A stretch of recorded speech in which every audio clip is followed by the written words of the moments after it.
Hello, c'est HR, votre chroniqueur. Alors aujourd'hui, samedi, naturellement, je vous parle d'une production Fromasia. Ces derniers temps, les samedis, je vous ai présenté des films qui étaient déjà sortis depuis quelques temps. Et ils étaient tous disponibles en VOD ou en DVD Blu-ray. Aujourd'hui, je vous parle d'un film qui est actuellement au cinéma. Il s'agit de Creation of the God 2, The Demon Force. Naturellement, je vais vous en parler, mais avant cela, n'oubliez pas, pensez tout simplement à liker si vous aimez la vidéo, à la partager, à mettre des commentaires concernant ce que vous pensez de ce film. Et bien évidemment, si vous n'êtes pas abonné, pensez à le faire. Let's go!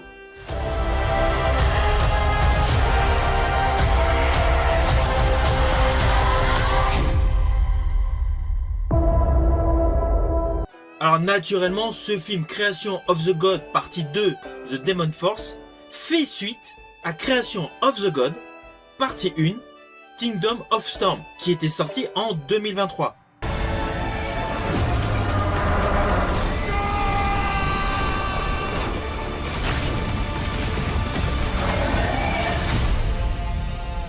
J'avais d'ailleurs, pour l'occasion, effectué une vidéo qui est disponible sur ma chaîne YouTube dans la playlist Film Fromasia. De ce fait, ayant aimé la première partie, dès que j'ai pu, j'ai été voir cette seconde partie. À la différence, je ne sais pas pourquoi, mais il y a beaucoup moins de salles qui distribuent ce deuxième opus. Et c'est vraiment dommage, car le premier était bon, celui-ci est excellent.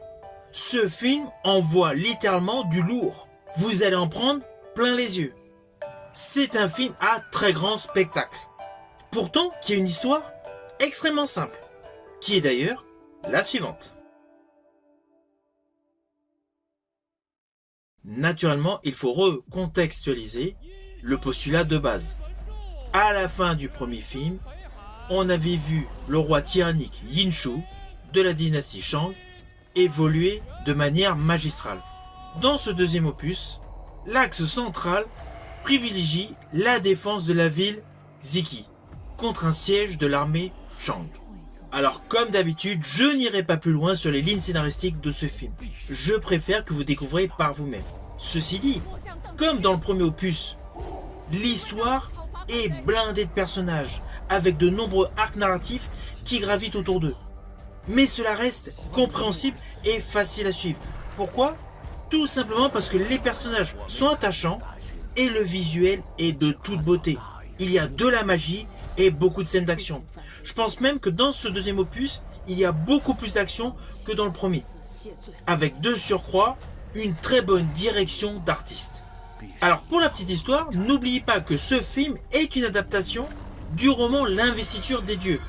Autant le premier opus installait le décor, plantait l'univers avec les différents personnages de cette mythologie, ce deuxième opus est davantage axé sur le conflit.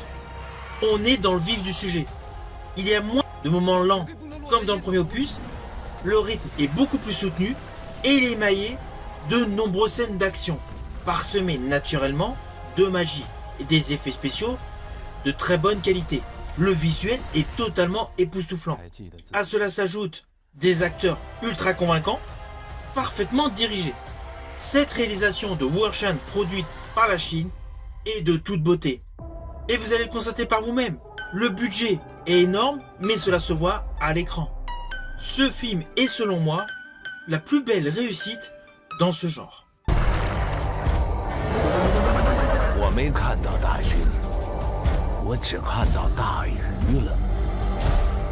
Dans ce film, tout est impeccable. Les musiques sont en totale adéquation avec les différentes séquences. Et je rajouterai qu'on ressent véritablement un souffle épique.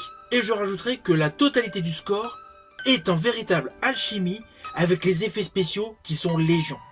Je pense d'ailleurs à ce jour que c'est le film où il y a le plus d'effets spéciaux. C'est impressionnant. Ce film est dantesque. Alors d'ailleurs, je vous invite à découvrir les secrets du tournage qui sont disponibles sur YouTube. Ainsi, vous allez pouvoir découvrir qu'outre le fait des effets VFX, des CGI, de tout ce qui a été rajouté par le biais de logiciels, il y a eu de véritables décors construits. Et d'ailleurs, cela se voit dans le film. On est vraiment dans le concret, dans le réel. De même, en ce qui concerne les animaux. Oui, il y a quelques animaux, ce qui est dragon voilà, et animal imaginaire, a été rajouté après. Mais à chaque fois que vous allez voir des chevaux, ils sont réels. Les acteurs sont de véritables cavaliers. C'est ce qui apporte à ce film, malgré qu'il soit totalement imaginaire, de la véracité. Force est de constater, en regardant ce film, qu'on se retrouve en totale immersion dans cet univers fantaisiste.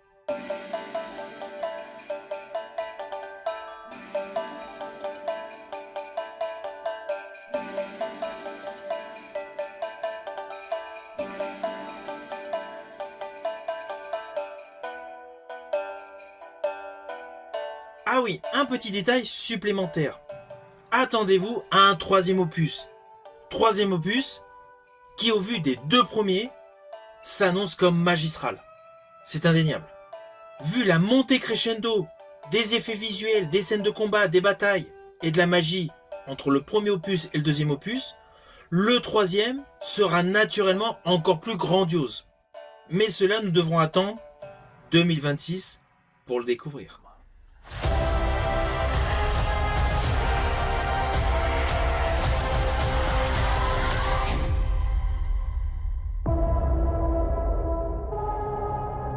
Alors au final, naturellement, c'est un film que je vous invite à découvrir. Il est totalement fun. Il est épique, les effets spéciaux sont spectaculaires et les scènes de bravoure sont légion. C'est vraiment un film dans la pure tradition des grandes fresques chinoises. Avec oui, quelques petites longueurs ici et là par rapport au descriptif narratif de certains personnages. Mais cela ne gâche aucunement ce film qui est à voir. Si vous avez aimé la vidéo, n'oubliez pas, petit pouce vers le haut, pensez au partage. Quant à moi, je vous dis à bientôt pour une prochaine vidéo.